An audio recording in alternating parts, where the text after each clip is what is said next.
لیکن بعض ایسی سنت نمازیں ہیں کہ اگر وقت پہ نہ پڑھی تو قضا کرو.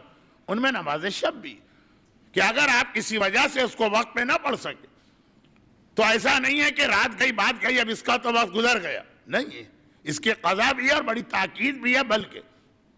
بلکہ نماز شب تو ایک عجیب نماز. باقی ہر نماز کے 2 ٹائم ہیں، واجب نمازوں کے بھی، ادا اور قضا. نماز شب کے 3 ٹائم، ایڈوانس، پھر ادا اور پھر قضا.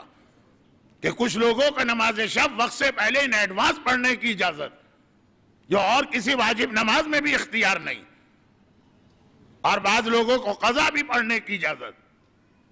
اور قضا تو خیر ہر ایک کو جو وقت پہ نہ پڑھ سکے. اور نماز شب کے قنوت میں جب آپ اللہ کی بارگاہ میں پہنچتے تو ہر نماز کا قنوت، لیکن خاص طور پہ نماز شب کا، اتنا اللہ کے آپ قریب ہو جاتے ہیں کہ گویا آپ اللہ کے کان میں جا کے اپنی بات بیان کر رہے ہیں. اتنے آپ اللہ کے قریب ہوتے ہیں. نماز شب اگر ہمارا عنوان ہوتا تو اور میں اس کو مزید آگے بڑھاتا، لیکن اشارہ ضرور کر دوں کہ کوئی تو وجہ ہوگی کہ آقا حسین نے عصر عاشور رخصتی کے وقت اپنی بہن زینب سے اگر وصیت کی تو اس میں یہ شامل کیا کہ نماز شب میں میرا نام ضرور لینا. لیکن یہ تو میں کسی اور طرف چلا گیا. نہیں، میں دعا کے حوالے سے نماز شب کو نہیں لایا ہوں، میں نماز شب کو لے کے آیا ہوں پاکی تزکیہ نفس. آیتوں کا ترجمہ سن لیجیے جو آیتیں آج کی مجلس کے لیے تلاوت کی گئی. شروع میں جو میں نے فہرست پڑھی تھی وہ تو بعد میں آنے والی دعائیں. پہلی آیت وہی سورہ شمس کی آیت ہے کہ جس میں اللہ نے پہلے 11 قسم کھائی.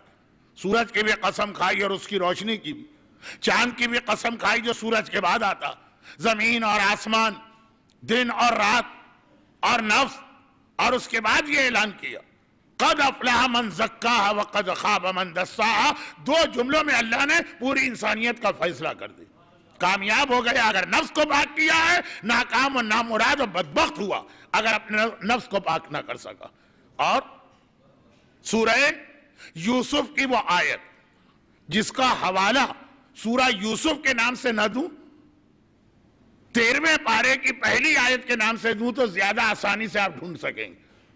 13واں پارہ اس کا نام ہی وما ابری ہے، وہی آیت. یوسف کہہ رہے ہیں ان النفس، یہ جو انسان کے اندر ایک نفس ہوتا، لَأَمَّارَةٌ، یہ انسان کو حکم دینے والا، یہ انسان کو ابھارنے والا، یہ انسان کو شوق دلانے والا ہے خرابیوں کا. إِلَّا مَنْ رَحِمَ رَبِّي، لیکن جس پر اللہ کی رحمت آ جائے. اب یہاں پہ ایک جملہ خالی جو کل بھی آ چکا، لیکن اس آیت کے حوالے سے جملہ کہ رحمت رب آ جائے تو یہ نفس جو ہے یہ تم پر کوئی کنٹرول نہیں رکھے گا، یہ اپنا کنٹرول کھو دے گا. آیت کیا ہے؟ ان النفس لامارۃ بالسوء. نفس آمر ہے، نفس حکم دینے والا ہے، نفس امیر ہے، نفس تمہیں کھینچ کے لے جانے والا برائی کی طرف. الا مگر یہ کہ من رحمہ ربی، اگر اللہ کی رحمت آ جائے پھر کچھ نہیں کر سکتا نفس.